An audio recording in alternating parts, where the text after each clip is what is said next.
Hello everyone, thank you for joining me again and welcome to any new viewers. This is To The Point English with Ben. I'm Ben. Now, the longer term viewers and subscribers to this channel will know that many of my videos are on advanced vocabulary and grammar. But the word I want to look at today is actually a B1 level word. Now you may be asking, why are you teaching us a B1 level word in this video, Ben? It's a good question. And the reason is that I think it's a really useful word, but I don't think you're using it enough. Now I say you, obviously it's very possible that I don't know who you are personally, but in my experience as a teacher and in my observations, I don't hear my students or see my students using this word in their speaking or writing. And I think it would be useful if you started including it more in your active vocabulary, because it's very possible that you know this word. In fact, you probably know this word, but you may not know all the different meanings and usages, and I really don't think you're using it enough. So what is the word? Well, it's otherwise. Otherwise, right? You know the word. But if you're honest with yourself, do you really use it in your active vocabulary? The reason you probably don't use it that much is because there are alternatives, as we're going to look at when we look at the different usages and meanings of otherwise. But as I said, I think it really demonstrates a higher level and a better command of the language if you can introduce this into your active vocabulary. So we're going to look at 3 different meanings and uses of otherwise in this video. Starting with otherwise when it basically means if not. Now if you look at the dictionary definitions, often you see quite complex explanations and definitions, but really at the end of the day, this first meaning is just if not. And it's an adverb. It's actually more specifically a conjunction, but as always, it's better to look at some examples to get a really good understanding of how we use otherwise with the meaning of if not. And the first example I have is, you must practice writing more, otherwise you will fail the exam.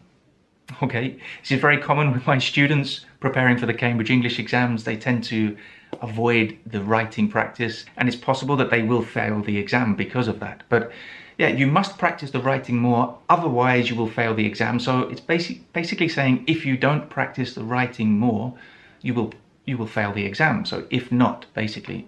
Another example, I'll put the meeting in my calendar, otherwise I'll forget it. So if I don't put the meeting in my calendar, I will forget it. So again, it basically means if not, but otherwise I think just demonstrates a higher level of understanding and a better command of the language. One more example with this use, please turn the music down, otherwise I'll scream.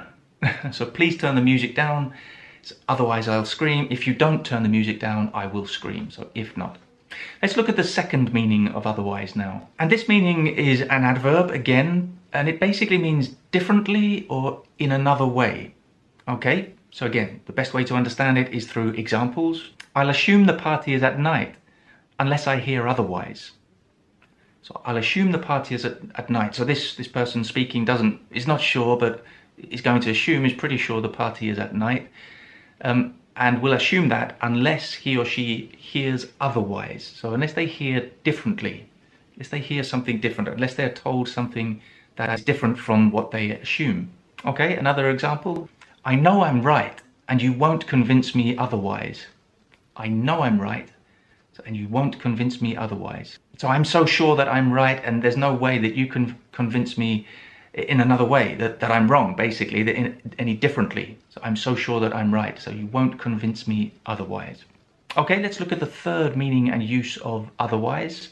And again, it's an adverb, and we use it when we're referring to an exception to a general condition or state. Okay? Again, it's very difficult to understand without seeing some examples, so let's have a look at a couple. The rain spoiled an otherwise perfect day.